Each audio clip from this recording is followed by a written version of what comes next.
during the panel, Andy Woodard said, as goes the SBC, so goes the American church.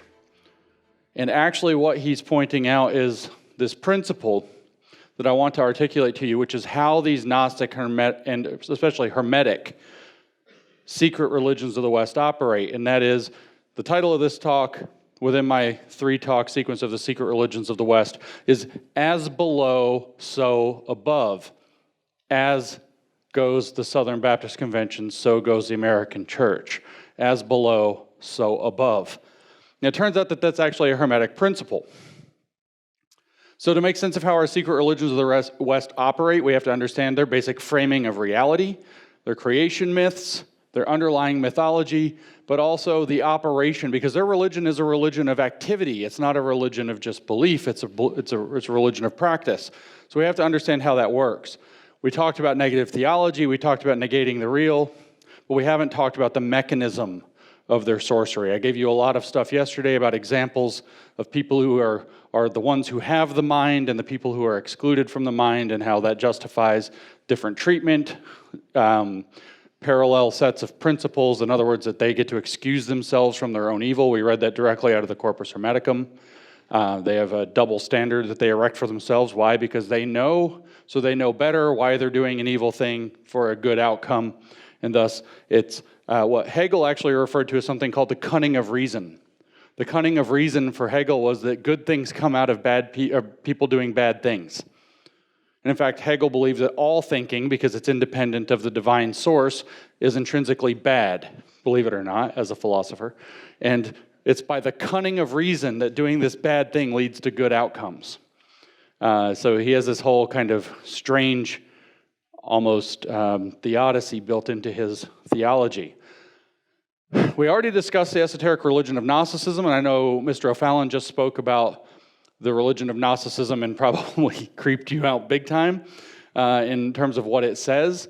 But we've only kind of touched on, I've said Hermetic over again. I've read a little bit out of the Corpus Hermeticum, but we haven't talked in more depth about the Hermetic religions yet. We haven't gone into detail. They are, in a word, dialectical. When we hear about the dialectic of Hegel or the dialectical materialism, the mechanism that they're referring to is the Hermetic mode of action. The dialectic is Hermetic thinking, which is alchemical thinking.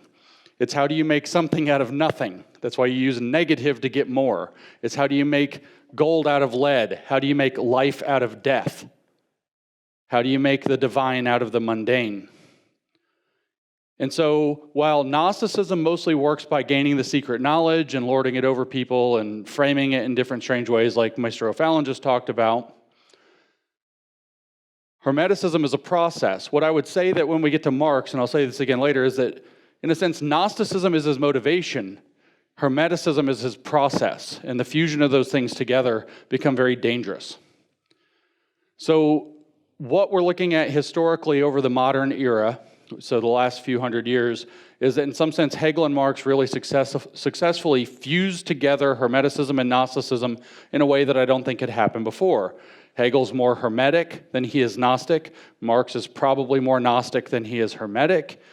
Marcuse, if we get kind of into the critical theorists of the middle of the 20th century, is more Hermetic still. When I read One-Dimensional Man again recently, I was struck overwhelmingly by how Hermetic the first and last chapters are of that book.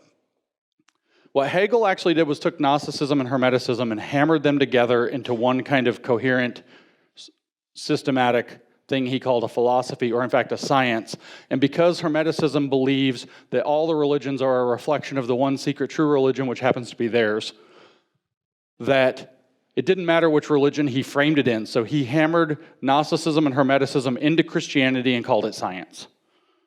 Marx flipped that over, which you can say made it satanic if you want, turned it very Gnostic, which you could also say is satanic, and called the process, or the result, scientific socialism. So he still hammered it into the frame of science, and in fact accused Hegel of being a theologian and a mysticist. And he was going to demystify Hegel's program. So as spiritual traditions, these Gnostic and Hermetic things, like I told you in the panel, am committed utterly to religious liberty. If somebody wants to go be a Hermetic ascetic, they want to go live in a cave and meditate and achieve higher consciousness or whatever they think they're doing, more power to them. I don't like cults. I think that it gets very dangerous, that they are very seductive in pulling people into cults. Adults are allowed to choose what they want to do and believe how they want to believe, and I suppose that's what it is. But when we're talking about this as mostly an individual spiritual quest, while in a kind of Christian spiritual sense, it might be a very grave thing to be talking about because we might be talking about a lost soul. As from a perspective of religious freedom, I frankly don't care. I don't care if you want to be a New Age hippie. I don't care if you want to go meditate on an island until you die and think that you transcended and by your magical thoughts you saved humanity. I don't care as long as it's individualist. But when you start saying that it's your job to save humanity by getting all of humanity on board and it gets very collectivist, I start to care a lot. Weirdos, seekers, hippies, I'm not in with this. I don't like it, honestly. I don't want to be around it, but I don't mind that those people exist. Go meditate in a cave, fine. But when it starts to generate cults, it becomes an issue. So especially when it starts to generate a world cult on the belief that unless everybody participates, then it's not going to work. You have a really big problem. So when the belief starts to be that humans only ascend when all of humanity ascends, in other words, if it's collectivist, we're all going to heaven or none of us are. And that's a belief that falls out of this kind of look at Hermeticism, especially when we get to Hegel and Marx, because their goal isn't to go to heaven, it's to make heaven here. It's to turn the world into heaven. So if everybody here doesn't play, it's not going to work. Anybody here resists, it's not going to be the thing. That's where you start to have major problems. That's why an appeal to religious liberty has to be understood that that's what individuals get to do. There are individual rights and not such a thing as group rights. And of course, if you read in, say, the encyclopedias of social justice, they'll define for you that social justice is the interest in group rights as opposed to the interest in individual rights. When these start to cleave on to other faiths or poison sciences or things like that, I start to have an issue because you're taking something that is good and perverting it or subverting it. Lots of vert words, invert, subvert, pervert are happening here. It's true. So the heretical faith traditions that Mike was just talking about are an issue, and they're especially an issue for Christian leaders to be able to identify and prevent those heresies from gaining large followings and becoming offshoot cults that can be very dangerous, even with spiritual concerns set aside. When they start to try to become a totalizing world religion in particular, they get very concerning. What are some examples of totalizing, would-be totalizing, I should say, world religions? Nazism, communism or Marxism, the sustainable and inclusive future. How's it going to work if we don't all do it?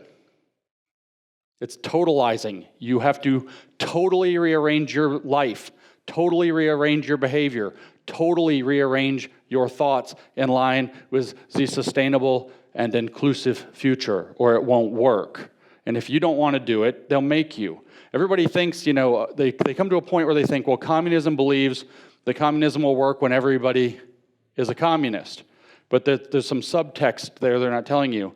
There's a way to deal with that. We heard it from Hegel, is that you bend the objects to your will or you rage and destroy the objects that won't bend to your will. That's what Hegel said. So it's actually, the statement in communism is that communism will work when everyone who is still alive is a communist, which provides a pathway to a solution when everybody isn't going along.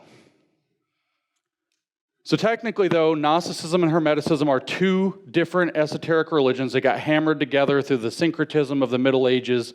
They've brushed across each other. Hermeticism uses the concept of gnosis, but is not the religion of Gnosticism. They're actually different traditions. I have to bring this up partly because I want you to be clear, partly because I'm definitely going to get attacked and saying that I'm blending Hermeticism and Gnosticism into one thing, when it's actually that the concept of gnosis, secret divine belief that you are the supreme, operates in both of them. It's a concept that operates in both things. The naming is unfortunate. Language isn't perfect.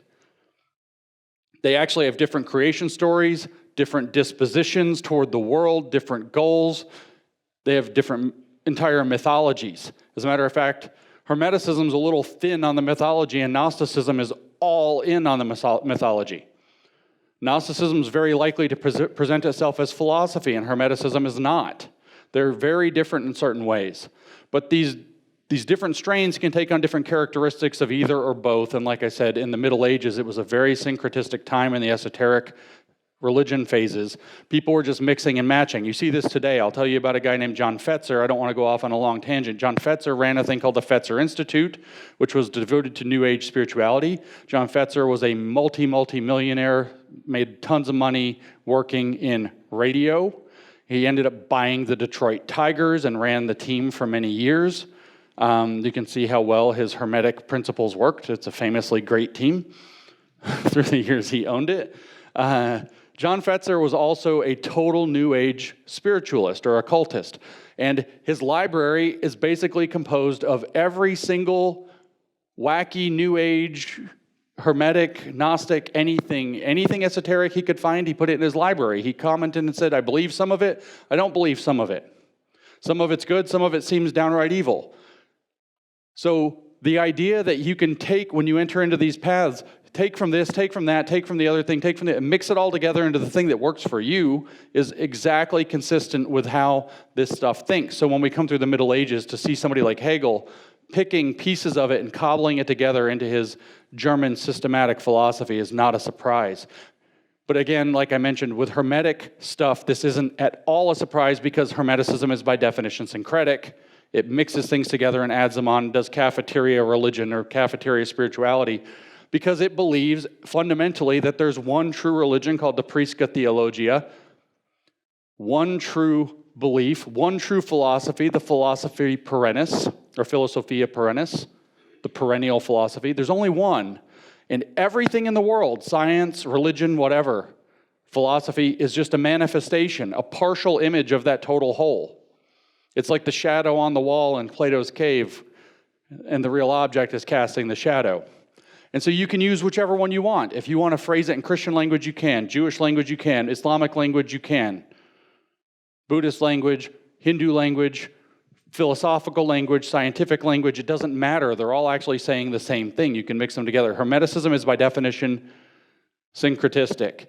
It believes there's one true faith, and you can think of it, like I said the other day, like a big diamond that's cut with 1,000 faces, and every face is a religion or a philosophy or a scientific approach. And they actually, if you could get through the surface, are all the same thing. So all the particulars have to be understood in terms of the whole. That's the philosophy. And it does mix and match in the European milieu from the 15th to the 19th century, and to this day, very, very heavily did that. And it turns out that the Swabian region in Germany was the last to give it up in earnest, and that's the region where Hegel was born, raised, and educated. So there's a lot going on in the world today that we can make sense of when we understand these religions. I didn't find the video because they took it down. I wanted to show you a video. Also, I want to make this a little bit abbreviated. I don't know if you know that there was recently a drama that was produced and performed at Shakespeare's Globe Theater. Very prestigious. It was called I, Joan, and it was to retell the Joan of Arc story, but now the new Joan of Arc is non-binary. And it has this long monologue that they very proudly put on YouTube for about 18 hours till it got mocked so hard that they realized they messed up and took it down on the Globe Theater's site. And it starts off with a little, I think, under 18, so I want to be, sensitive to how I phrase things. I don't want to make fun of a minor too much.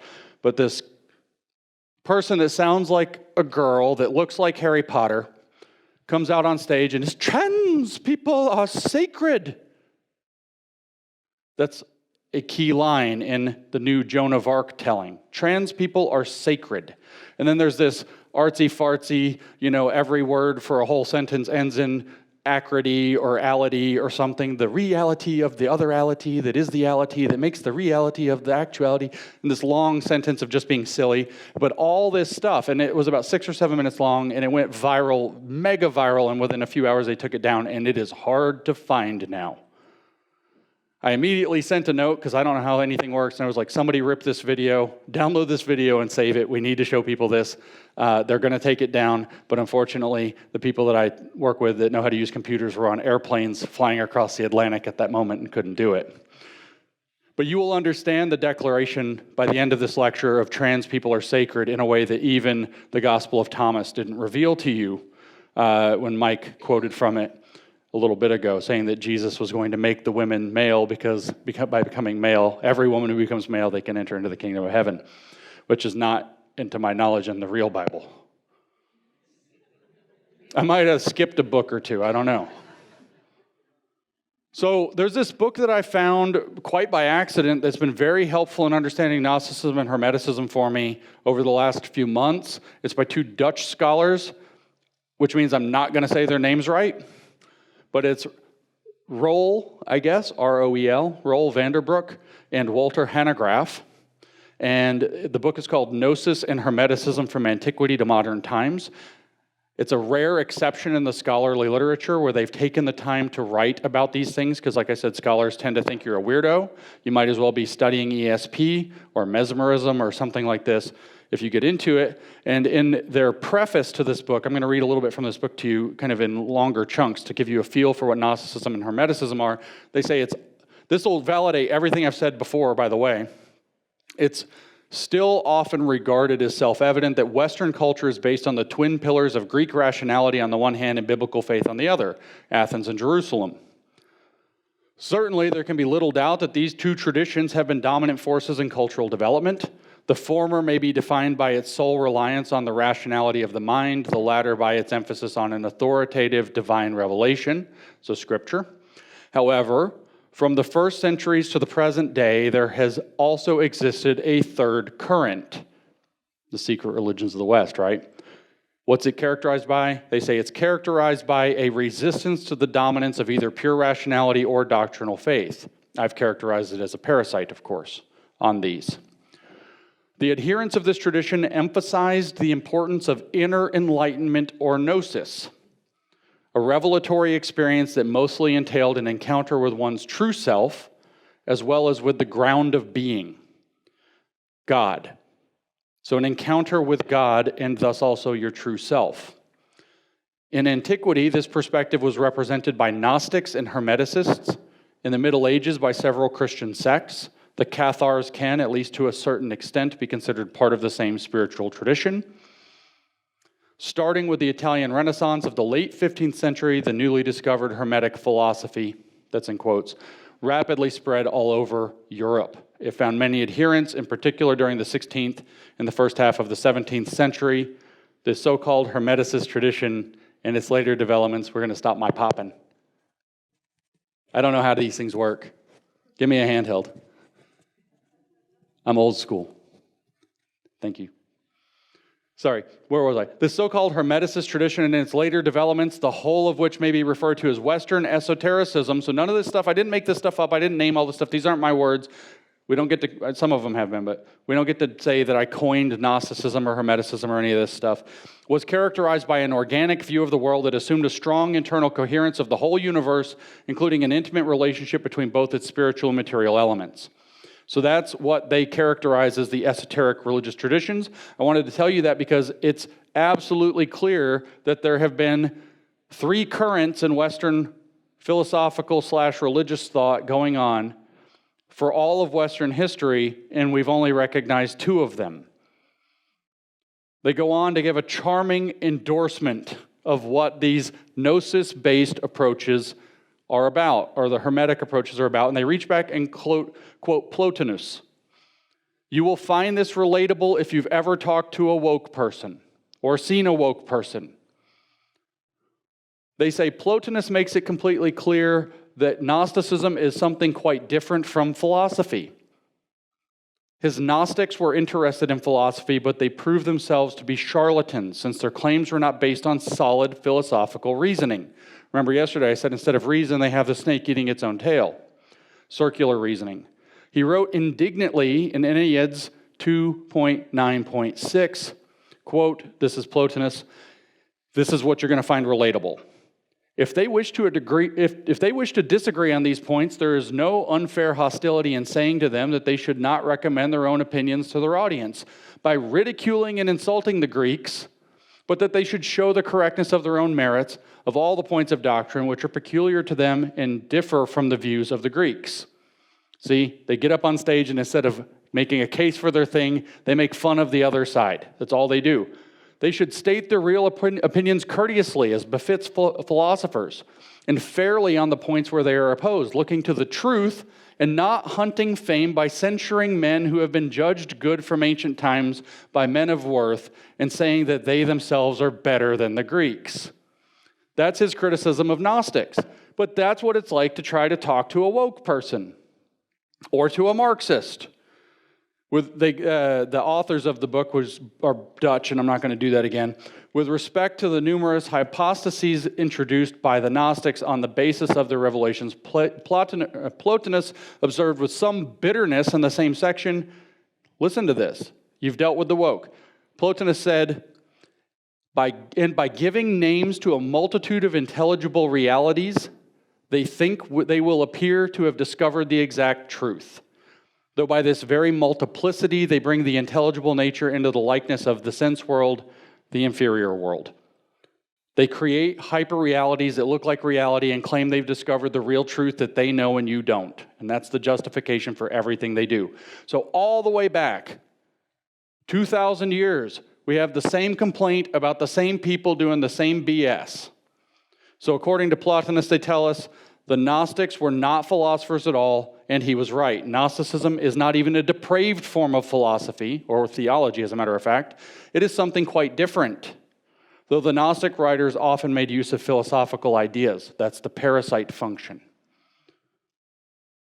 So, like we said, this is hard because there are three concepts that are called Gnostic. There's the little g, which is this disposition, that you know secret revealed knowledge that happens to be that you're God, and what the world is supposed to look like. Then there's a capital G, which refers to when the Christian sects picked those up, and that's what Mike talked about earlier with you in his talk. And then there's this, I guess, extra big G or whatever, which is the Gnostic religion itself, which parasitized its way into Christianity to create those Gnostic cults, which is this belief that the creation was a mistake, it was done by an evil demiurge, etc.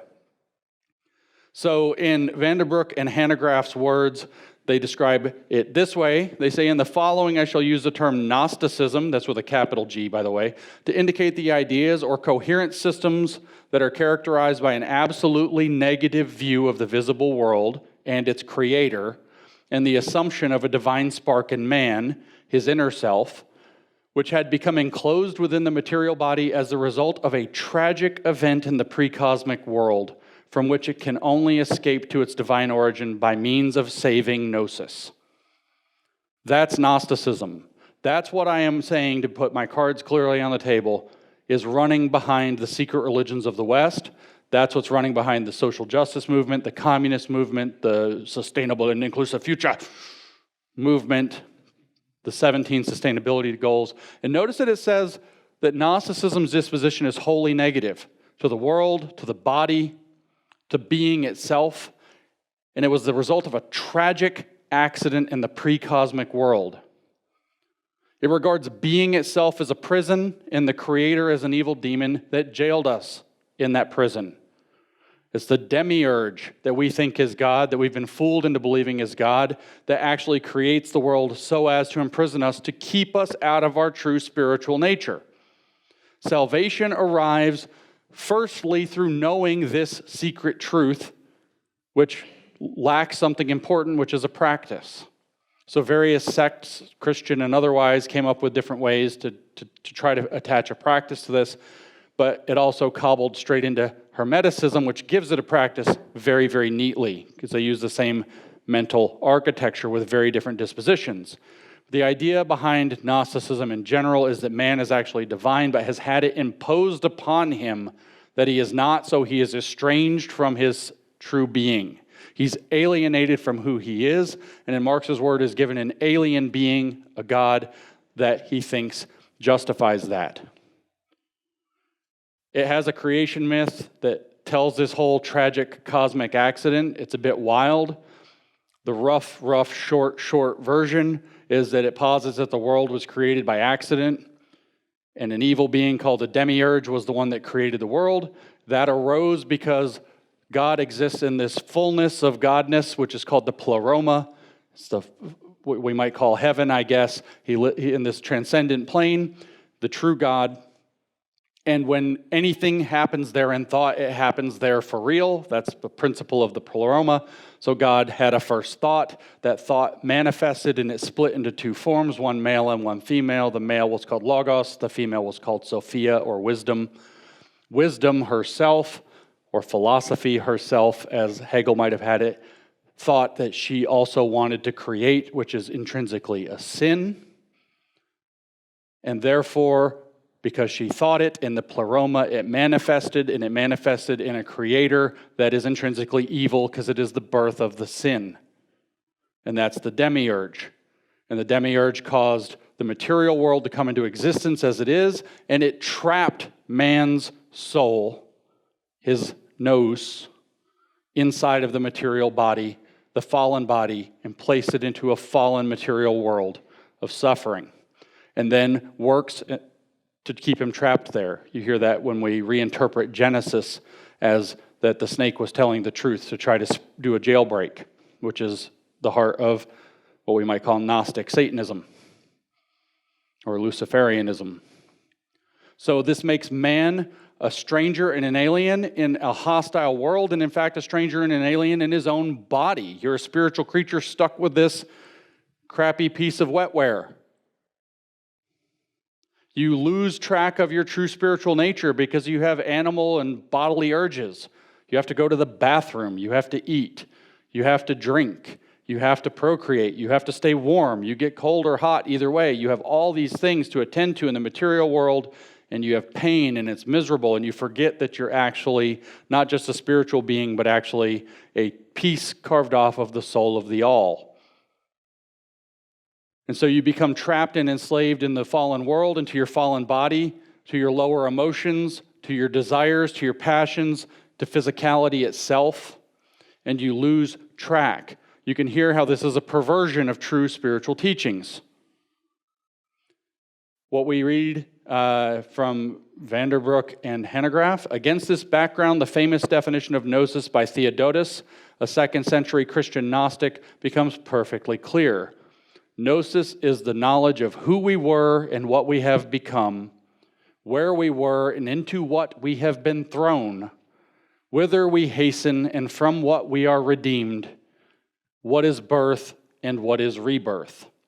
That's what Gnostics actually believe. We know who we really are and what we've been thrown into, and we know what it means to be reborn into that.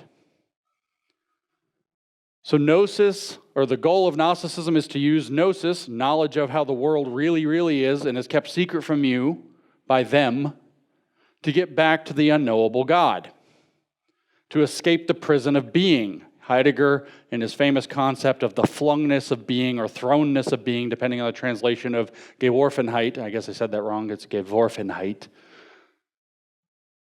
kind of characterizes what this is. We've been thrown into a world and into a body we didn't choose, we didn't ask to be born. How miserable in life everything is. So Gnosticism is inherently pessimistic about everything, which is not how Hermeticism is.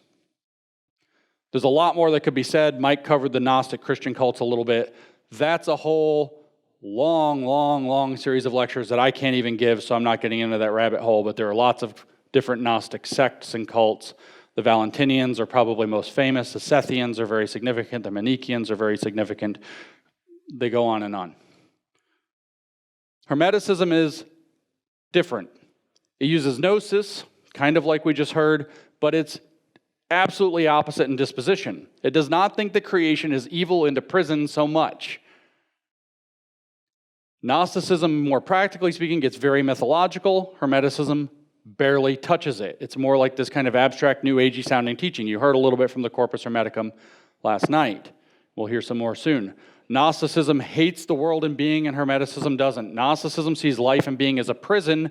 Hermeticism sees it not as a prison to escape so much as something that we must transcend, and that we're given the opportunity to transcend.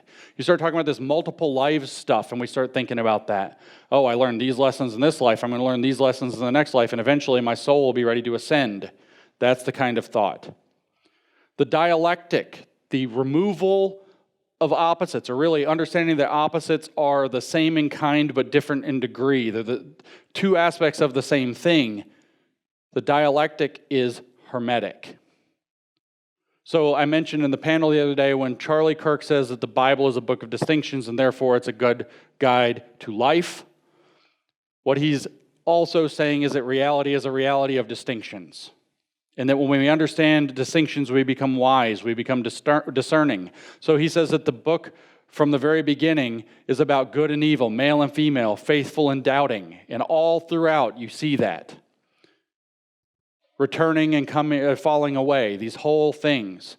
Faithfulness and betrayal, all of these very stark themes of distinction. That makes it a good guide for life, because it's a book about how important distinctions are to gaining wisdom and perspective, and therefore it works to understand a reality that is discernible through distinctions. So Hermeticism is directly opposed to that. Its goal is to bring everything back to oneness with no distinctions, at one-ment, like we talked about last night, in place of atonement. Atoning means to return to the whole, at one-ment. It uses a dialectic so that all opposition is obliterated. It's said to be seen to be the same as from a higher view. It's that, oh, you think that this thing and that thing's different, but if we go up on a hill and look down at it, you see they're two pieces of the same thing. You think that the river and the land are different, but when you get up on the hill, you see they're part of the landscape or some word game. We talked about Hegel doing this with apples. This apple and that apple are both apples, and we can only understand that by going to the divine concept of appleness, which we can only understand by going to the divine concept of fruit, which we can only understand by going to the divine concept of food, or whatever. We just keep going up the category until we get rid of all categories. We heard it with the idea more practically with my kind of joking critical car theory, which is identical to critical race theory, that anything bad that happens in traffic is the fault not of the driver who made a mistake, or whatever, but specifically of the entire system that validates using cars at all. So every one of us is complicit in upholding the use of cars, so we're all complicit in every traffic death. In some sense, that makes us all murderers. You can see how their language will just start running this way, but not them when they do it, because they know why they get to fly their private jets in the environment, because they're flying their jets to solve the environmental problem, which they know how to do and you don't, which is why they don't see it as a hypocrisy when you point it out. They get to eat the best food and meat and everything else because their brain has to be nourished. Yours doesn't. Because they know what to do with theirs and you don't. That's what this is actually about. When we talk about postmodernism, as Mike Young, Local Distance, did, we hear the postmodern blurring of boundaries, or the woke blurring of boundaries. I referenced, in fact, the concept talking to Charlie that in queer theory, they call categorization itself a form of violence. If I say you're a girl, I've categorized you, and that's violence I've done to you. Because what if you don't feel that way? What if you've had contact with your true self and don't feel that way? I've done a violence to you by gaslighting you about your real existence, even though I've actually described your real existence to you. So for them, the mind becomes primary. What you imagine is real is actually real, and what is in the world is in the way. So it must be transformed or destroyed to get it out of the way. That's the ethos behind these secret religions. Now, Hermeticism gets weird. We heard that quote last night, and I dwelt on it a little bit, where I talked about what evils you're going to give up, and he said on the first plane you'll do this, and the second that, and it goes up to the seventh plane you'll do this, then you enter the eighth plane and the ninth plane and all this, right? It's these planes of existence. And there are at least 9. The Emerald Tablet has a section talking about breaking free from the 7 and going into the 8th and 9th spheres of existence. And your goal, therefore, in Hermeticism is to ascend through the planes. The lowest plane, they say there are 7 in the material world. The lowest plane is mineral. The next one above it is vegetable. The next one above that is animal. The next one above that is human. That's where we are. You are here. The next one above that we're supposed to go to is etheric. The one above that is astral. The one above that is spirit. So what's Hegel's philosophy? The return to spirit. It's to ascend to the top of the bottom plane, at which point you can then go from 7 to 8 and from 8 to 9. And we'll get to what those are in a second, because I want to make a real quick point. We're at human. We are at the great reset to transform the world to something new. And it's the etheric plane in their philosophy. So I'm just going to ask you where their goal is. Where are we all supposed to move? Well, you're supposed to go live in a toilet, first of all, and plug into the internet. You get into the metaverse, right? That's your etheric plane. Not to sound too wacky and conspiratorial, but what is the cord called when you actually physically plug your computer into the internet? It's an Ethernet cable.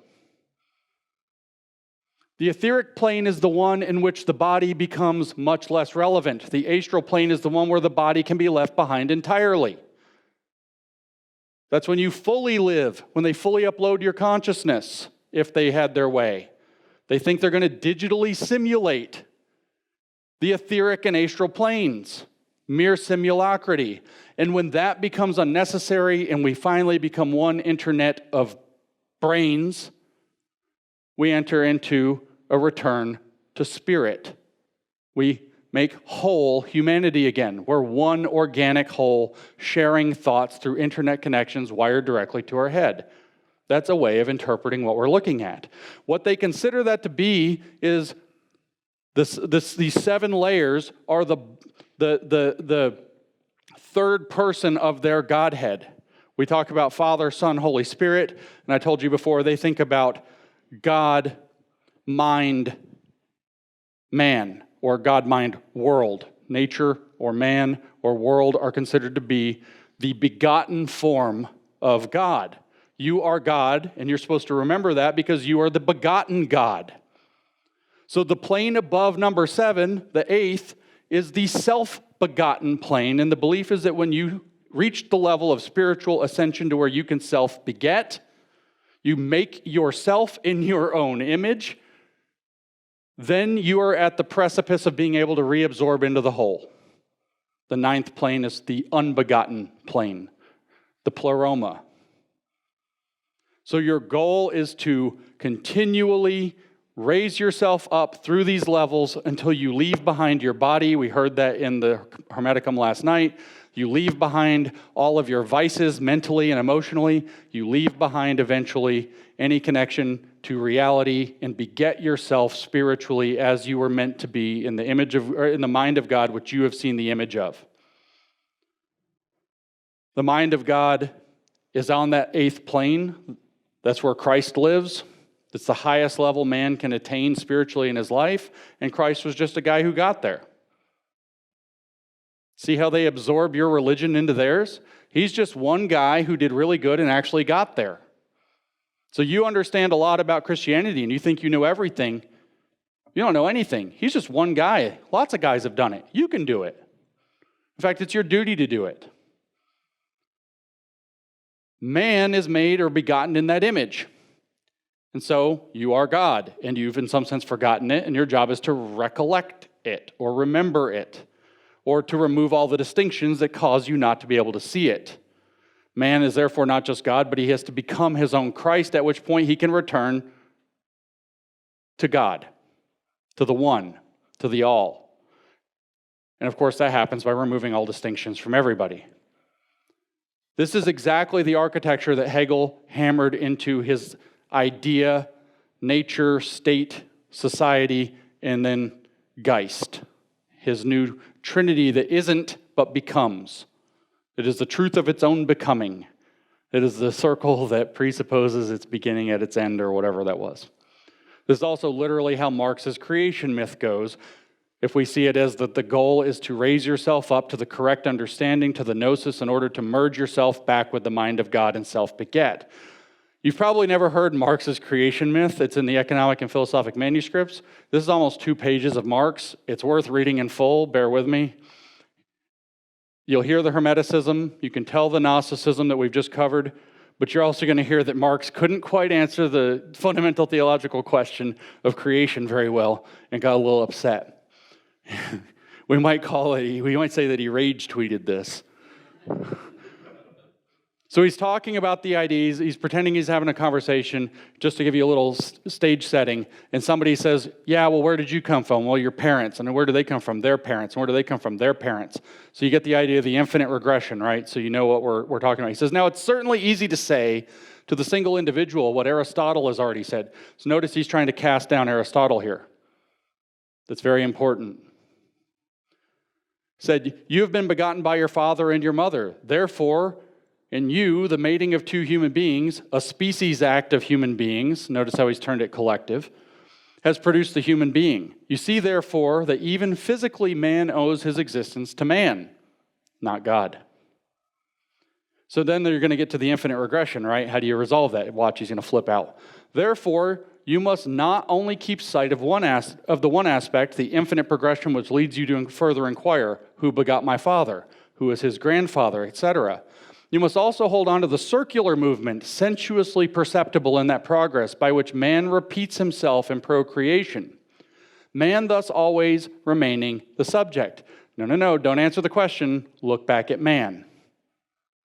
You will reply, however, I grant you this circular movement, now grant me the progress which drives me even further until I ask who begot the first man and nature as a whole. Marx does a good job with this question. I can only answer you. Your question is itself a product of abstraction. Ask yourself how you arrived at that question. Ask yourself whether your question is not posed from a standpoint to which I cannot reply because it is wrongly put. Ask yourself whether that progress as such exists for a reasonable mind. See, you're so stupid. Why'd you even ask that question? The question was badly posed. How many new atheists said that? Now I say to you, check this out. When I first read this, I read it quoted just from what happens here. And I was like, no way he actually wrote that. Now I say to you, oh, sorry, I skipped a part. When you ask about the creation of nature and man, you are abstracting. And in so doing, from man and nature, you postulate them as non-existent, and yet you want me to prove them to you as existing. Now I say to you, give up your abstraction, and you will also give up your question. Or if you want to hold on to your abstraction, then be consistent. And if you think of man and nature as non-existent, then think of yourself as non-existent and ask think of yourself as non-existent, for you too are surely nature and man. Don't ask me. For as soon as you think and ask, your abstraction from the existence of nature and man has no meaning. Or are you such an egotist that you conceive of everything as nothing and yet want yourself to exist? His answer was to not answer the question, flip out, and insult the person asking. That's how he sets up his creation story. His answer to where did the first man in nature come from?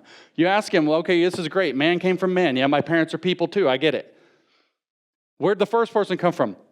Flip out, insult. You know that you're dealing with a charlatan when this happens. I call this the iron law of woke overreaction. Give up your question. Just don't ask me. Aren't you egotistical? You can reply, he goes on, I don't want to postulate the nothingness of nature, etc. I ask you about its genesis. Where did it come from? Just as I ask the anatomist about the formations of bones and so on. But since for the socialist man, and now we get Marx's creation story, but since for the socialist man, the entire so-called history of the world is nothing but the creation of man through human labor, man is what is made by man doing man things. Nothing but the emergence of nature for man, so he has the visible, irrefutable proof of his birth through himself, of his genesis. Since the real existence of man and nature has become evident in practice through sense experience, because man has thus become evident for man as the being of nature, and nature for man as the being of man, and that's a lot of words.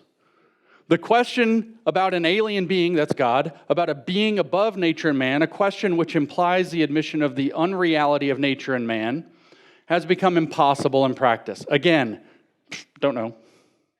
Let me just write a paragraph of anger that says, I don't know. I can't answer that question. So atheism, he says, as the denial of this unreality, has no longer any meaning, for atheism is a negation of God and postulates the existence of man through this negation. So man came from negating God, at least in atheism. But he says it has no more meaning because there's something better. But socialism, as socialism, no longer stands in any need of such a mediation. See, again, I don't have to answer your question. We have socialism. That's what he says. It proceeds from the theoretically and practically sensuous consciousness of man and of nature as the essence. More wacky philosophy words to not answer the question, but the essence is the essence of being. It just is. It's the nature of the primordial being, and that's located in socialism. Because remember, creating was a species act in the last paragraph before he flipped out. Socialism is man's positive self-consciousness. No longer mediated through the abolition of religion, just as real life is man's positive reality. No longer mediated through the abolition of private property, through communism. Communism is the position as the negation of the negation. It is hence the actual phase necessary for the next stage of historical development. In the process of human emancipation and rehabilitation, returning to what you were supposed to be all along. Communism is a necessary form and the dynamic principle of the immediate future, but communism as such is not the goal of human development, the form of human society. So what he's saying is that socialism means that we don't have to answer that question. Man is what man made by doing labor, and labor estranged man from himself, so it was been done wrong. So when we get back to socialism, we actually have what created man in the first place. Man was originally a socialist, and it's not our job to figure out where that came from. It's our job to get back to it. That's Marx's creation myth. Socialism created man. The demiurge of the bourgeoisie stepped in, divided labor, divided property, and estranged man from himself. And our job is to overcome or positively transcend that self-estrangement so that we can return to our species life and be communists. And that's just the next stage. It's not the goal. It's not the end goal. It's the next stage in the process of human development. That's when we start to self-beget society, but the end stage is that we don't need society at all. So now we've pegged Marx that he's definitely Hermetic and he's definitely Gnostic, and his goal with communism is a Hermetic awakening of God, or reawakening of God, which he locates in communist man. His God is filtered, the way that he talks about religion and God is filtered through Gnosticism, so the thing is, though, it's not that it's the real God. It's the fake God that's imprisoning us. So that requires ruthless criticism of the false God, which he derived from Goethe's characterization of Mephistopheles, which happens to be the voice of Satan, which is all that exists deserves to perish. Why? So we can get rid of all of the nasty fallen material world and transcend above it. The true God will be reached, what is meant by that by Marx, by destroying the false God and all of his false creation, including his false creation of man and all material. Since Marx was like a super materialist in multiple ways, society takes the place of God. And like I said, the bourgeois class becomes the demiurge, the false god that has to be cast down, and the bourgeois society created by the bourgeoisie has to be destroyed utterly, and bourgeois man has to be destroyed utterly, transformed or eliminated. That's what Hegel said. That's what Marx did. True society, which is his stand-in for God, which was socialism, will be reached when existing society is destroyed. And we will have arrived at that point at level 7, the spirit, from which we can go to the level of communism, the self-begetting, at which point that's not the final goal. We can reabsorb into the true cosmic whole above it that Marx says doesn't even exist. So the end point of Marx's return to God is a return to nothing. It's a little bit of an inconsistent but positively destructive philosophy in that regard, once you see it as a Hermetic construction. Man with nous, if you will, is that being when he's awakened, when he has consciousness, class consciousness, socialist consciousness, when he becomes social man or socialist man. Socialism is the consciousness. It's your orientation toward the world and how we live in it. So when you arrive at a socialist belief, you've entered into nous with everything that comes with that. You can't really do evil if it's on the behalf of the greater good. You get to excuse yourself from evil. That's from the Corpus Hermeticum. You know better than everybody, so you have the right to rule, and they don't. You have the right to raise other people's kids. You instantiate that for people like Marx in an object of human society called the state, which has to become ruthlessly tyrannical and fully totalizing so that everybody gets on board because it doesn't work otherwise. Socialism, when man and society are truly social, is gnosis. Communism is when that reaches its pinnacle and negates itself. Communism becomes the negation of the negation. The negation of the existing society is socialism, and the negation of the negation when it ascends to a higher spiritual plane is communism. That's when that finally ripens as a full positive transcendence of all private property, and we're truly self-begetting and truly as social man, as species being, then it becomes God or reabsorbs into God, and the world, in Marx's view, becomes the kingdom. Man, through social society, becomes his own savior, which gets placed in the power of the state. The state eventually withers away. It's self-sacrificial. It begets its own society and then sacrifices itself for the liberation and emancipation and rehabilitation of man. How people have avoided seeing this as religious for this long is one of the greatest tragedies and mysteries of our times. The state is the self-sacrificing savior of humanity. So what about Hermetic creation? What's Hermeticism? Let's back off of Marx. It occurs when the one, or the all, which is overabundant, unbegotten, complete, total, etc., all has to be only described in negative terms, pours himself out into the limited and the finite.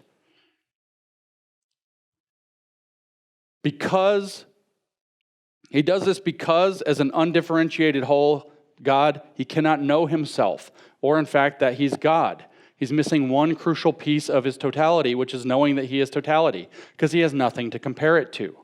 So the process of the Hermetic belief is that God completes himself by becoming not God, negating himself, and becoming concrete in his godness by remembering that he's actually everything, which he has to do by stepping through the negative, by creating an opposite to himself, separating himself from himself, and realizing that that was fake in the first place.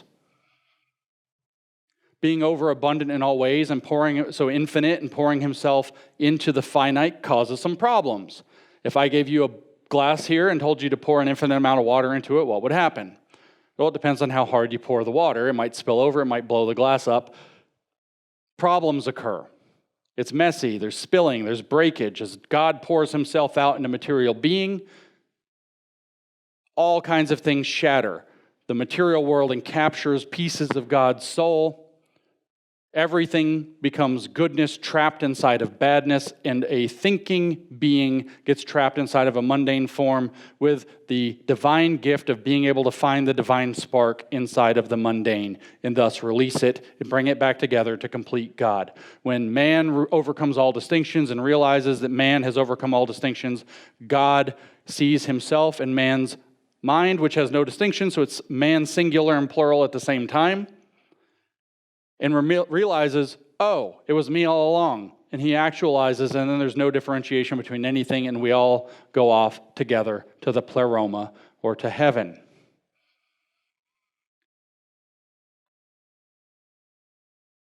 The technique of this is the dialectic, the mixture of opposites until you don't see them as opposites anymore. In other words, a form of deliberately confusing yourself, a form of deliberately sacrificing your discernment, so that you can get along with a bigger whole of people.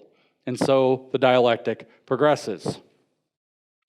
In particular, good and evil are blended in this. Evil achieves good. That's Hegel's cunning of reason.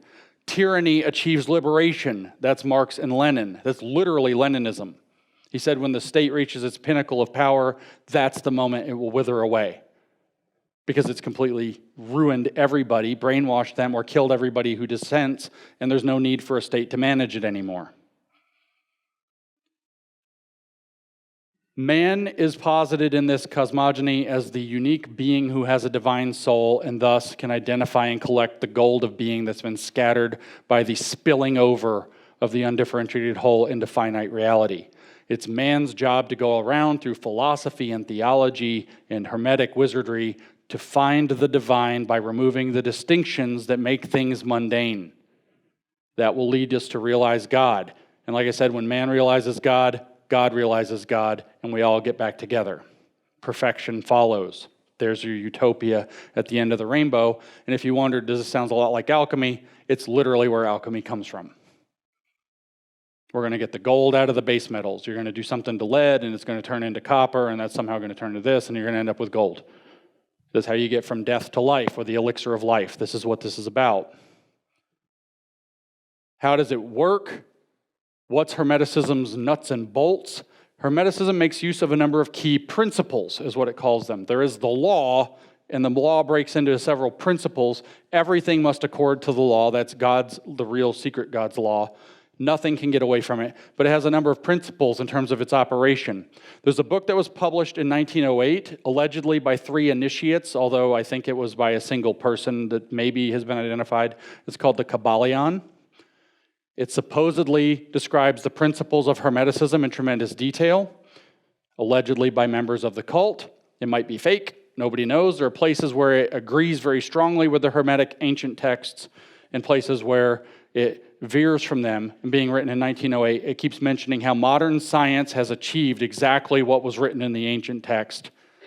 So you see the parasitic action into science. Certainly some of these are listed in the Emerald Tablet and the Hermeticum and so on, these 7 principles it gives. Principle number 1 is mentalism. All is mind, the universe is mental. It's all in your imagination. But really, your imagination is just a tiny little image of God's imagination, and all that exists is God's imagination being active. All is mind, the universe is mental. The second rule is the one this talk is about. It's the principle of correspondence. Its phrasing in total is, you maybe have heard this, as above, so below, as below, so above. So as above, so below, as below, so above. Oh, a snake eating its own tail. Vibration. Everything moves, everything vibrates. So nothing is ever still. Everything's changing all the time. That's where we were vibing. We got together for some drinks and everybody was vibing. Our vibes started to match each other. It's the principle of vibration. That's that language from New Age stuff. Principle of polarity. Everything is dual. Listen to this. Like and unlike are the same. Opposites are identical in nature but different in degree. All truths are half-truths. That's a doozy, isn't it? That's the dialectic. That's where it comes from. Rhythm, principle of rhythm. I didn't write the way they actually have it down, but it means the pendulum swings. It always swings. It always goes from one side to another. So that can be used. If you can make the pendulum swing, you can hit somebody with it. You can make the pendulum swing to create effects, and then you can change planes or orientations and dodge the backswing, and then push it again to go do something in the world. And that's what they do. The second reality has to look like it's working in the first reality while dodging the accountability of the first reality. We're going to cause all of these problems, all this frustration, whatever. J6 happens, and that's an insurrection, and they dodge the accountability and get to push it again. That's rhythm. Principle of cause and effect. I don't really want to focus on these a lot in detail. Every cause has its effect. Every effect has its cause. Gender. The 7th principle is gender. I was like, huh? Gender is in everything. Don't tell the trans lobby. Everything has its masculine and feminine principles. Gender manifests on all planes. I'm not even going to get into that. In fact, it's really weird. You read it, I'm not exactly sure what it's talking about yet.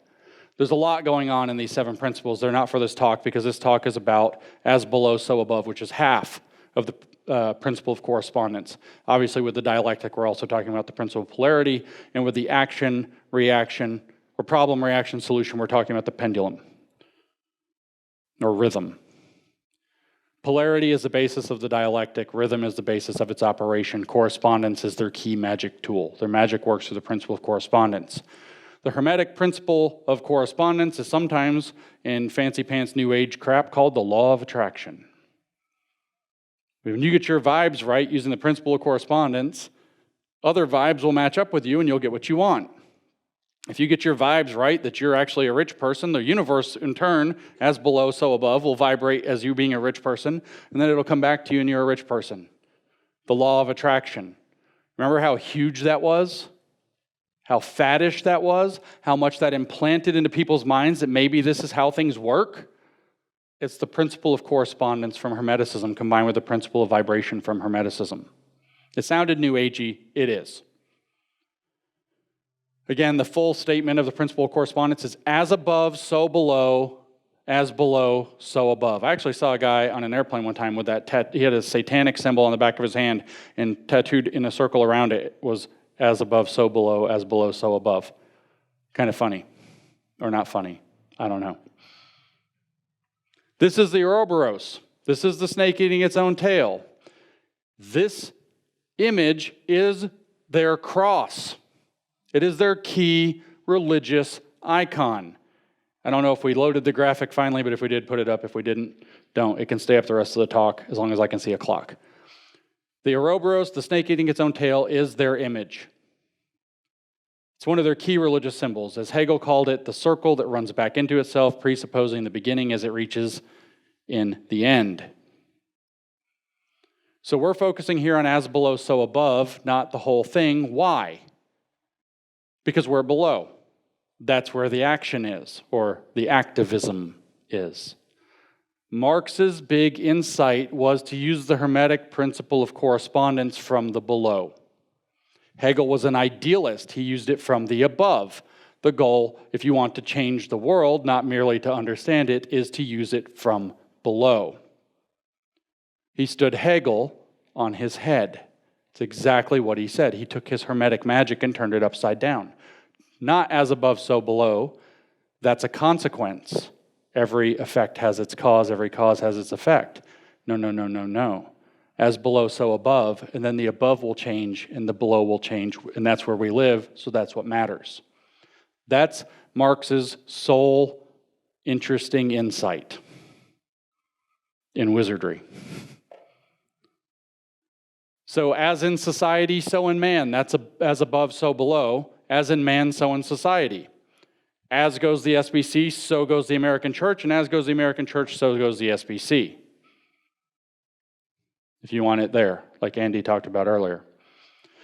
If you want it straight from Marx, he had these concepts called praxis. That's activism. And inversion of praxis. That's consequences of activism, in a sense. Or society creates man. That's the inversion of praxis. You are socially conditioned by your society, and man creates society through his praxis or his activism. Man creates society, creates man, creates society, creates man, creates society, snake eating its own tail. Marx understood that if you want to change the world, you start at the tail of the snake. Why? Because the head will always chase the tail and then consume it, and then become it. And you can kind of grab the tail if you want to stick with the metaphor. But the trick is, the head and the tail are in the same place. They're actually the same place. So if you control one, you control all, but you get to control one, and the one in return controls you. If you move the tail, the head has to go where you've moved the tail, because it consumes it. And then it goes around, it whips the tail back around to the next place. If you picture the snake, instead of being a circle, is doing this as it goes up a staff or something, you get the picture of the two-dimensional dialectic, the spiraling through history to the point where there's no distinction any longer. These are, again, all of these Hermetic principles I just read: rhythm, polarity, vibration, and obviously correspondence. Opposites are the same, different in degree. head and tail. Tail's on a lower level, the head is on an upper level. You get the kind of gist. The cause and effect principle. You cause a reaction, then you take advantage of the effect. So as below, so above is what is meant by praxis.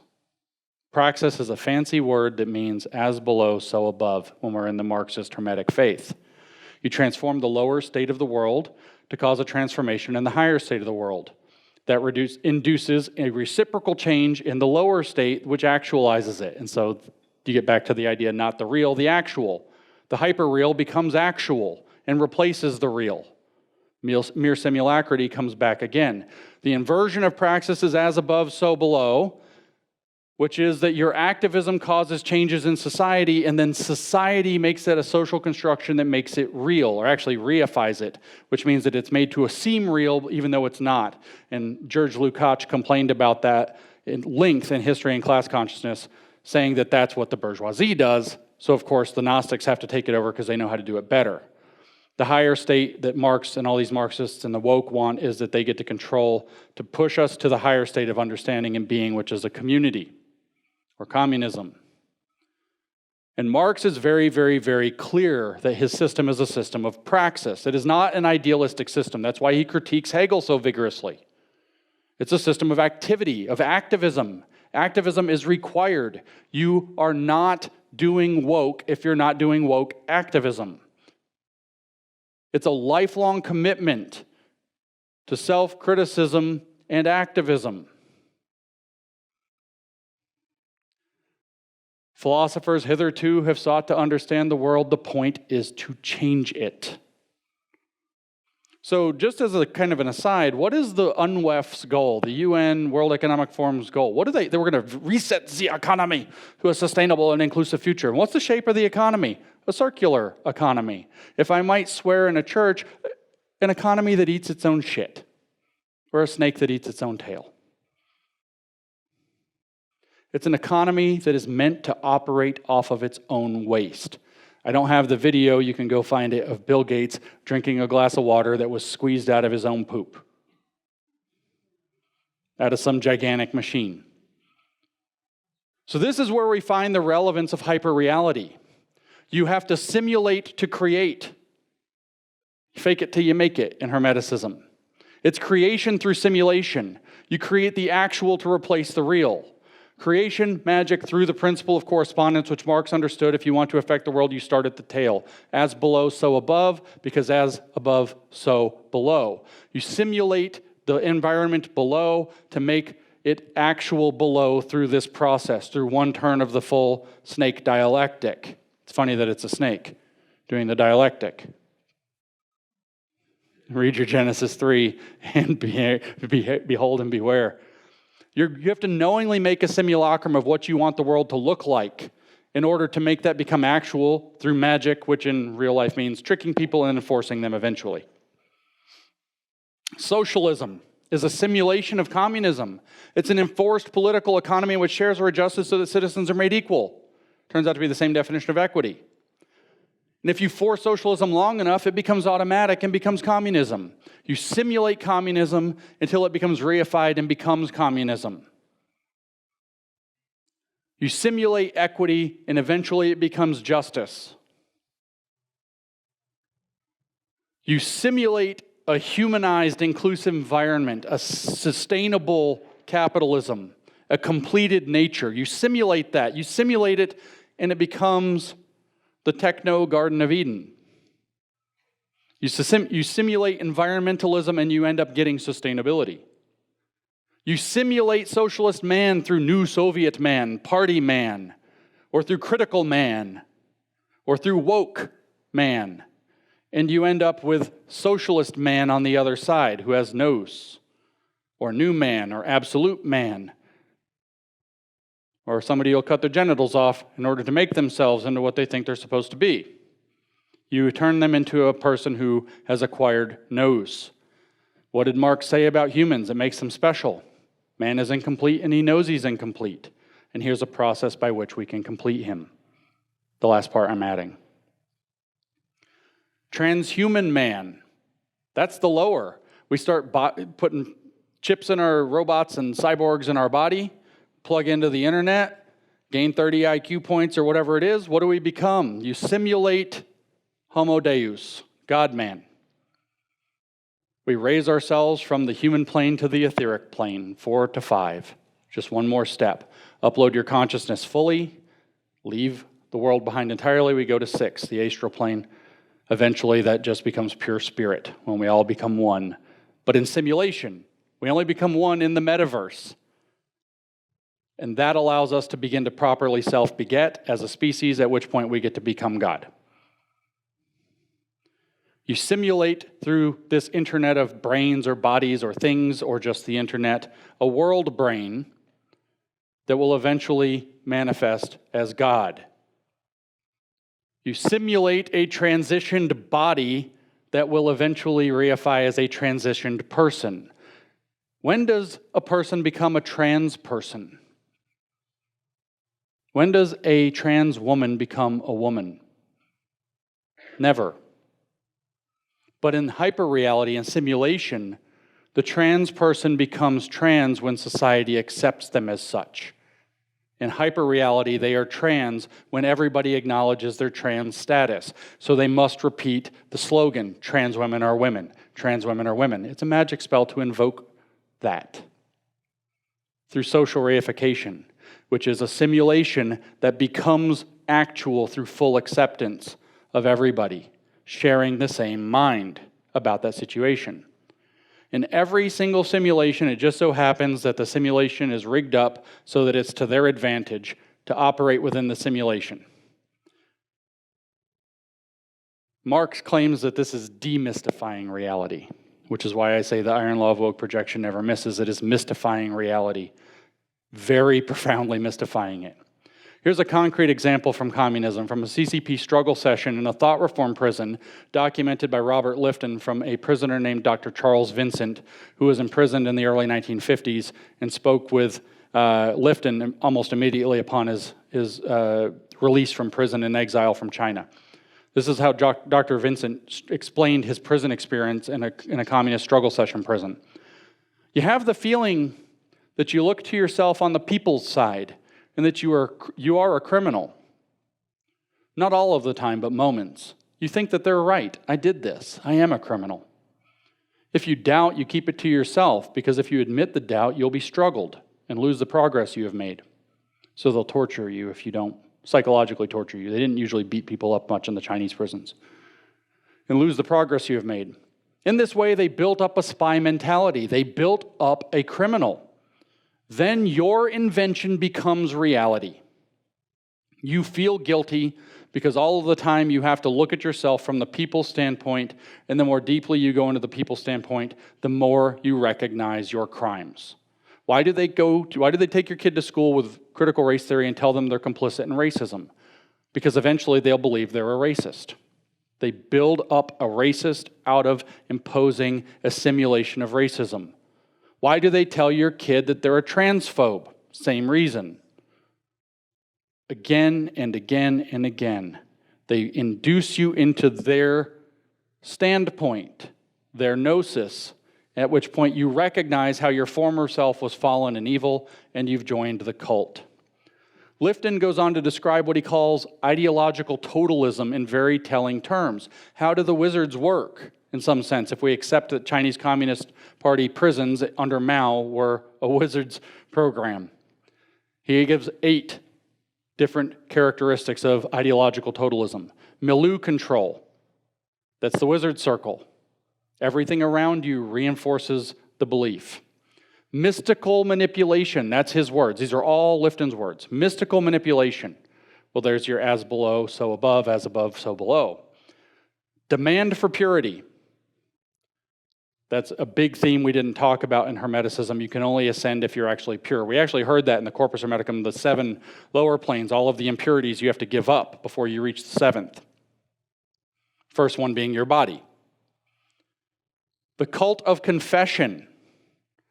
We have to confess because you have fallen through yourself. His other word, the sacred science is impressed upon you. This was written in 1962.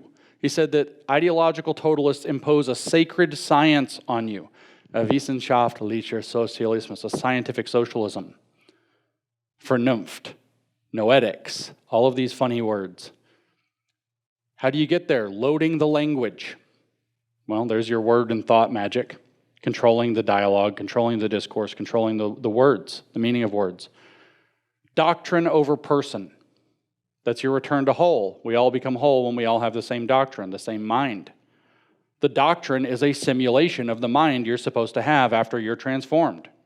Indoctrinating you simulates your transformation, which is programming or reprogramming, thought reform, or brainwashing. And then finally, the dispensing of existence. In other words, the return to whole. The Gnostic jailbreak from the prison. Lifton, writing this in 1962, probably had no idea, I'm going out on a limb saying that he was describing the application of esoteric faith when he was describing Chinese thought reform prisons, but he was. And a lot of you probably have been struggled, the struggle session, I've gone through it. How does it work? They seize control of the psychological framing of you through struggle, through relentlessly criticizing you and forcing you to try to escape that pressure by criticizing yourself and apologizing and accepting their framing that you're a racist or a sexist or whatever awful thing. They negate your reality, the reality of who you actually are. Vincent said, Dr. Vincent in the prison said, that they annihilate you, and you constantly feel the fear of annihilation. Then they impose a new interpretation of you into you, whether it's criminal or racist or transphobe or bourgeois. Then they struggle you, psychologically abuse you, gaslight you, tell you they're helping you until you begin to accept it. And then they force you to accept it by confessing it. And they do it over and over and over by telling you your confessions weren't sincere enough. And when they're finally convinced that you believe it, it becomes reified. Then they let you out of prison and kick you out of China. When you truly believe that you're a criminal against the people, you are one, and you've reformed, and you cooperatively become a communist or get kicked out of the country. That's how it works. All of those abuses at your workplace, at your kid's school, online, that's what they are. That's what they're for. That's how they work. It's Hermetic magic. And the driver of all of this is the secret specific gnosis. The belief is that the bad image of the divine mind or plan, a bad copy, has to be made manifest in simulation until society accepts that it's real and makes it real by everybody accepting it. In other words, by adopting it as a hyper-real counterfeit. Hyperreality is the fully actualized image of what they imagine the divine mind has in store. This can only be enforced by tyranny, through manipulation, through control, through coercion, through exhortations, and other forms of abuse. In struggle, you don't conform, and they help you to conform. And at the zenith of this, it becomes spontaneous, just like how socialism at its zenith becomes communism and the state withers away because the simulation becomes actual, not real. Reality is replaced by actuality. Finding contradictions between the simulation and what you're experiencing, the contradictions, gives them the data they need to improve the simulation a little bit more. Marx is unambiguous. The divine state is communism. He said it, or actually communism is the last stepping stone, because man is the species being, a perfect socialist that transcends private property, which is human self-estrangement. Communism is the negation of the negation. The negation of the existing society is socialism, an intentional destruction of the existing society. Communism is when it negates the negation and comes into reality, or actuality. Socialism becomes spontaneous at the peak of its syntheticness. The more you pretend, when you hit maximum pretending, it becomes real. And that's exactly, again, what Lenin said. The state withers exactly at the moment when it attains absolute power, not before. There is actually a math thing, so buckle up. There's this thing in math called a Fourier series. I never get to do this, so I'm going to put it on tape. Fourier series, turns out you can approximate virtually any curve within certain constraints. We're not going to get into the calculus details, with a bunch of waves. That's called a Fourier series approximation when you only use, however many, 10, 100, 1,000, or whatever. If you had all of them, it's called the Fourier series, all infinity waves, and you get the curve perfectly. If you put that in what's called polar coordinates, you don't have waves. A wave is just a circle, right? What's the sine wave, right? What is it? If you look at how high the dot is, as the dot goes around the outside of a circle, it's how high up the dot is, as long as the dot moves at a constant speed. So it turns out that if you go into polar coordinates, you can take any picture you want. It can be drawing a Hegel or whatever, and you can draw that picture by taking a circle, and then on the edge of the circle, you put another circle of a different size, maybe, or the same size, and on the edge of that circle, another circle, and another circle, and another circle, and another circle, and on the very last one, you put a stylus that draws the picture, and then you figure out how big the circles are, and how fast they rotate, and how many circles they are, and you just let the machine go. And there are videos of this, you can look it up. And it'll draw almost any picture. Now, when you only have 10 circles, it does a pretty bad job. When you have 100 circles, it does an okay job. By the time you get to about 2,000 or 3,000 circles, which is a big computer job to calculate, it can draw something very recognizable and very accurate. This is the thing. What I actually think is going on with this simulating reality until it becomes actual, this communism program, is that they have a picture in their head of what the Garden of Eden looks like. Completed man in nature and society. They think they know what it is because they've seen the mind of God, and they're doing Fourier series approximations trying to draw it. And it's real junky at first, so millions of people die. But that teaches them where to put the next circle and how big to make it. And then millions more people die, and they say, whoops, well, at least we got another circle. So it was for the greater good. So it was really bad, but it wasn't evil. We escape evil because we learned to draw another circle. But the thing is that as this goes out further and further and further and further, it gets more and more and more computationally heavy until it becomes impossible to calculate or compute another term. So it's not going to work in practice. Also, their image that they're using is made up. This is actually a stupid kind of mathematical reason why it's not going to work, why communism can't work. If this is what they're really doing, is that they have an image they believe is an image of the perfected world from God's mind, and they're going to draw it through successively better approximations that cost 20 million lives to get the next term. They're never going to get there.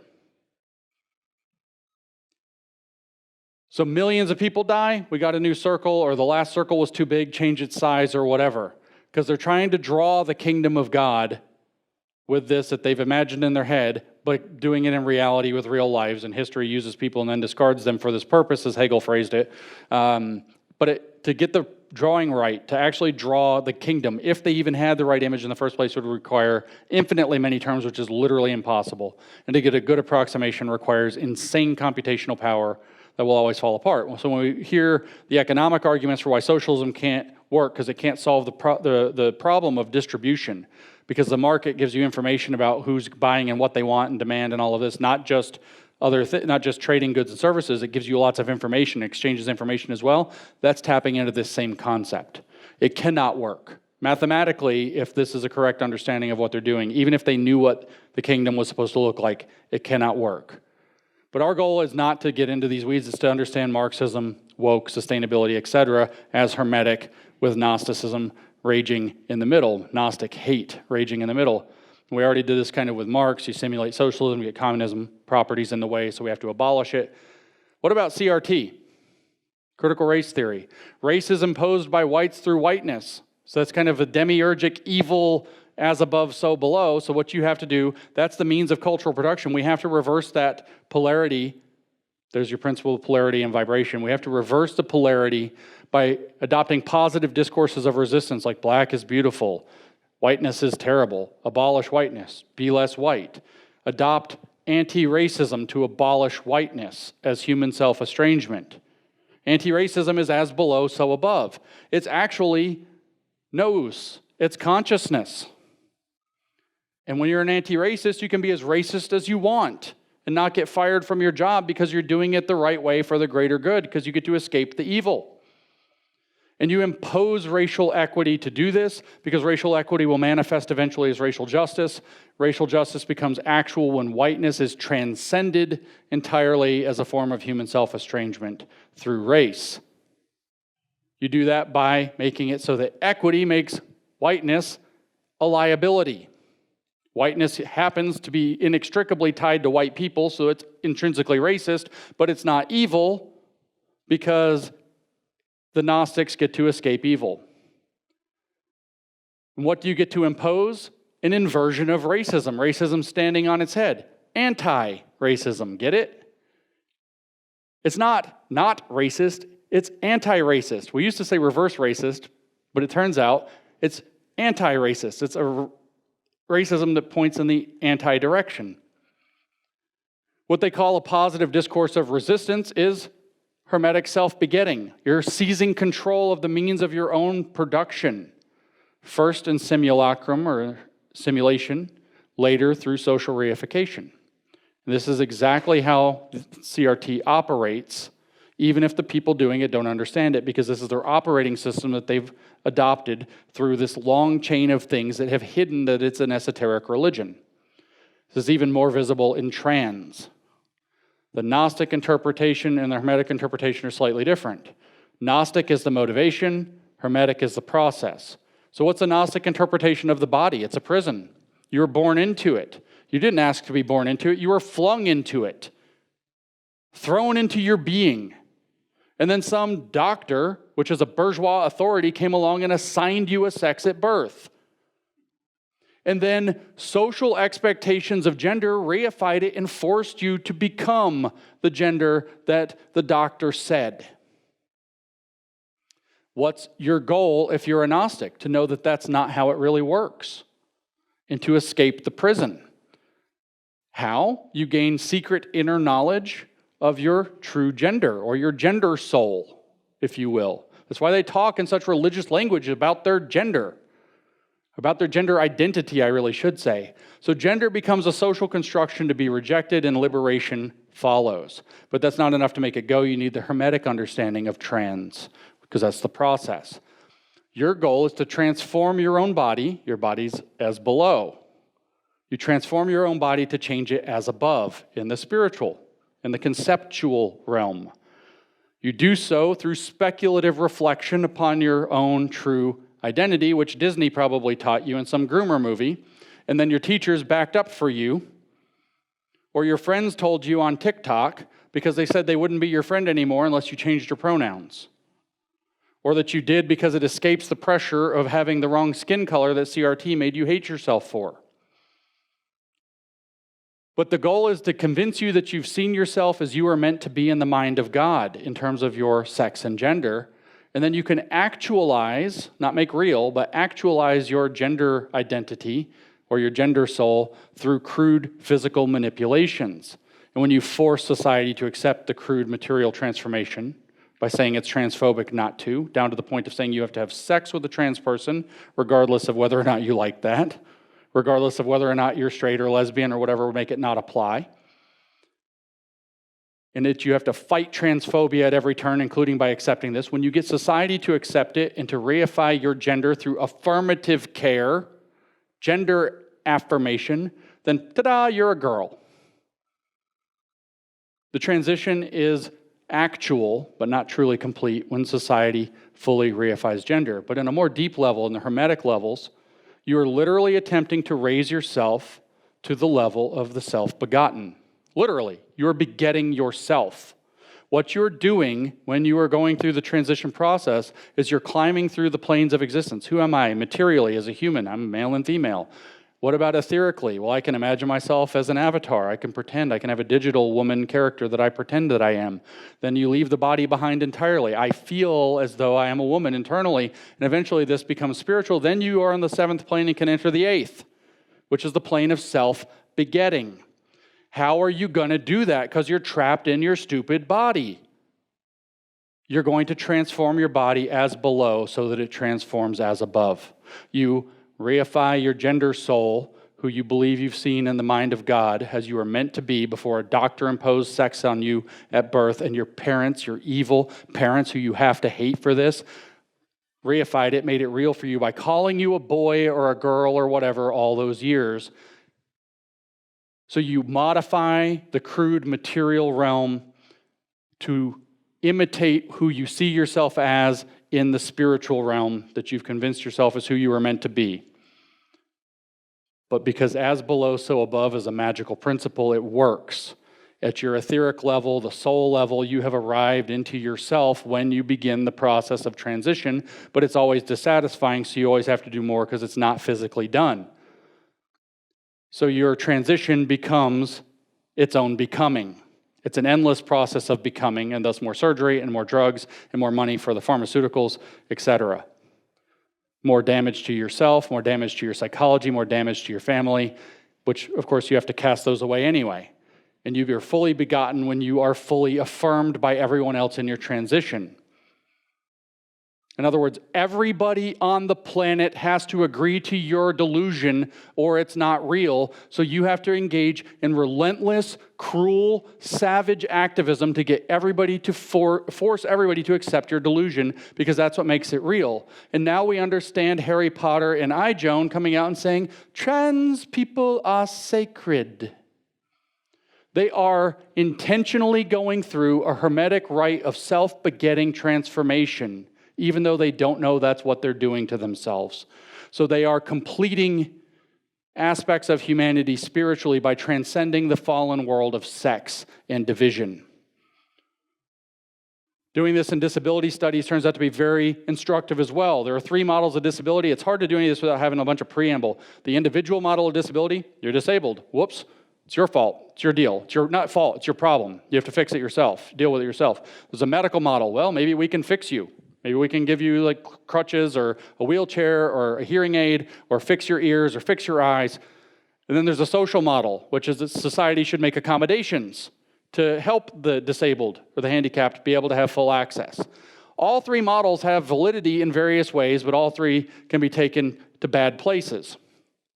The full model of social model of disability belief arrived in the early 1980s through Michael Oliver, who argued that society actually disables you by refusing to affirm you by making everything fully accommodating. That there's no differences for a disabled person or a fully abled person. Society is the one holding you back. So society is what disables you. So society has to affirm your disability through full and perfect accommodation so that your disability becomes wholly irrelevant. This is again, as below, so above. You affirm your identity as a disabled person to force society to accommodate it. You see this actually with people who become what they call transabled. They disable themselves so that they can become transabled. They can become disabled.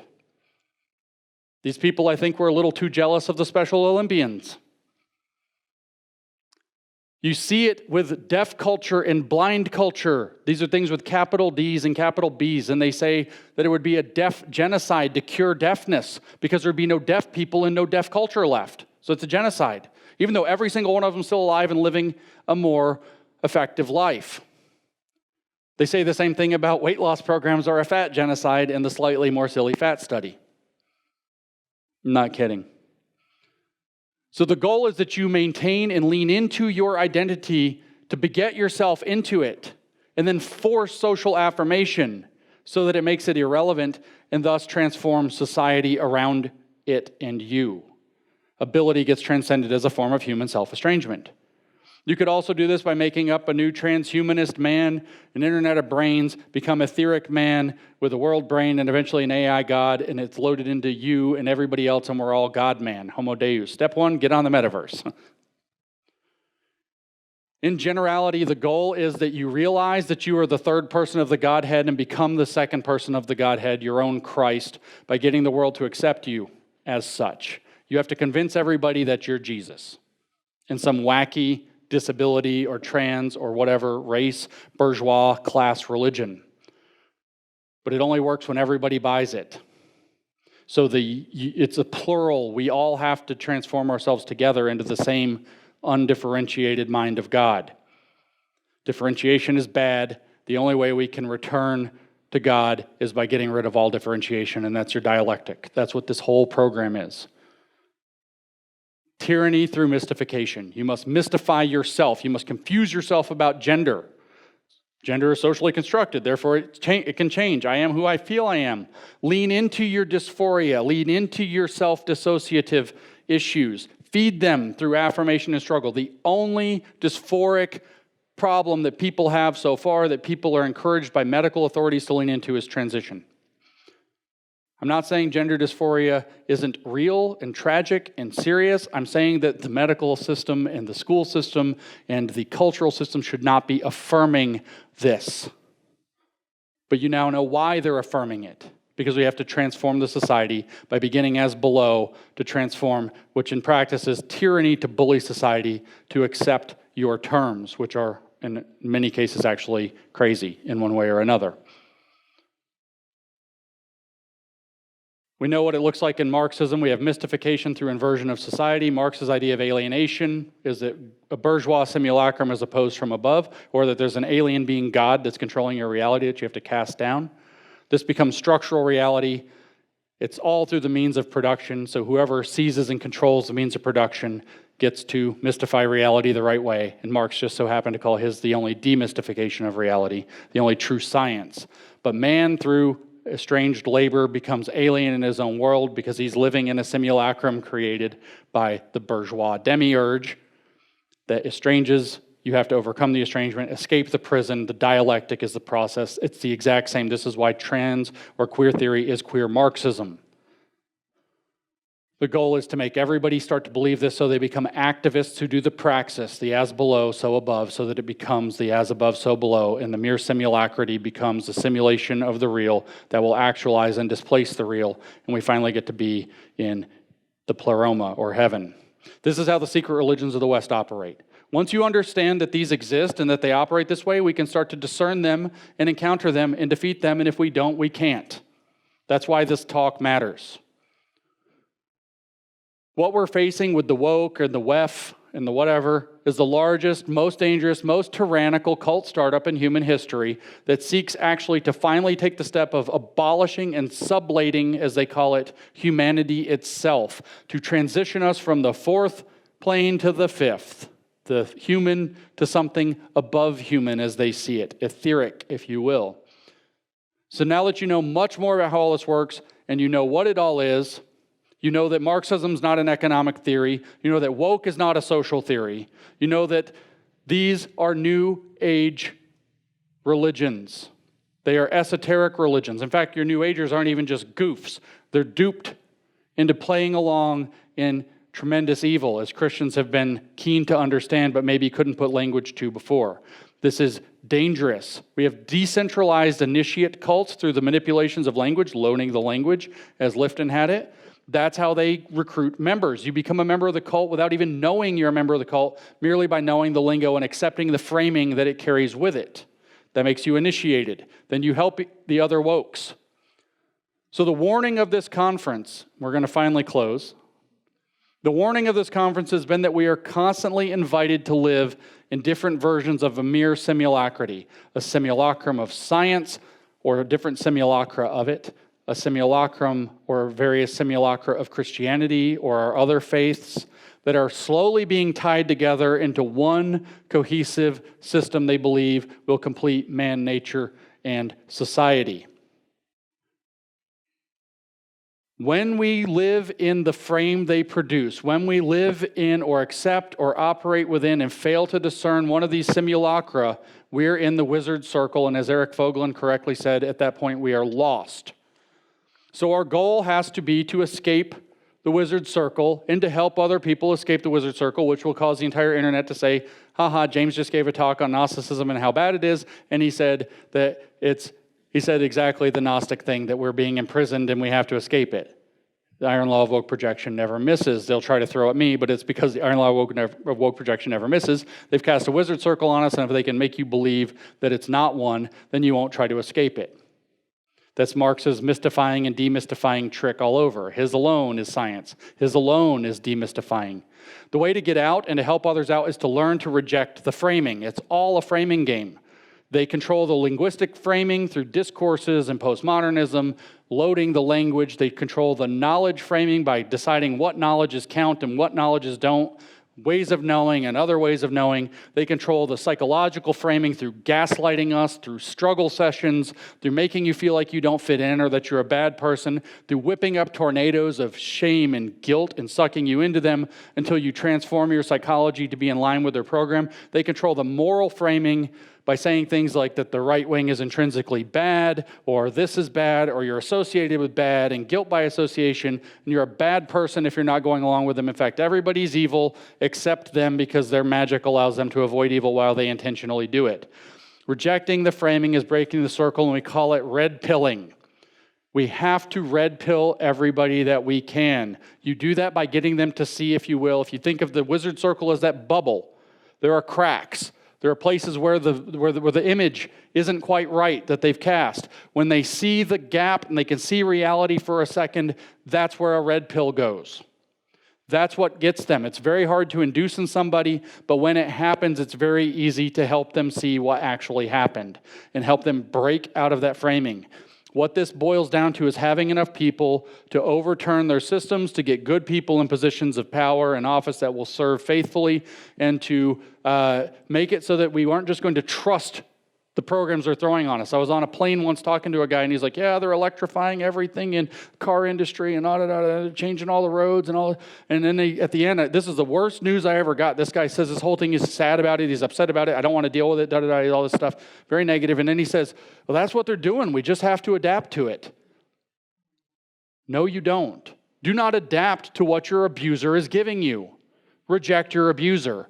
And that mentality has to be brought to more and more and more people. We need a critical mass of people who won't go along, who will say no, and who will understand what's happening to them, because then they can help other people, and it becomes too heavy so that they must delegitimize themselves totally by force or give up. They've conjured a golem, if you will, to force a simulation of heaven onto us. And our goal has to be to make that golem too heavy, too janky, too broken, too stupid to do anything but fall apart at the moment it tries to pull the trigger. That's what we have to do. We have to understand these things to do it. And if we do, we can win. And Mike, we must win. Thank you.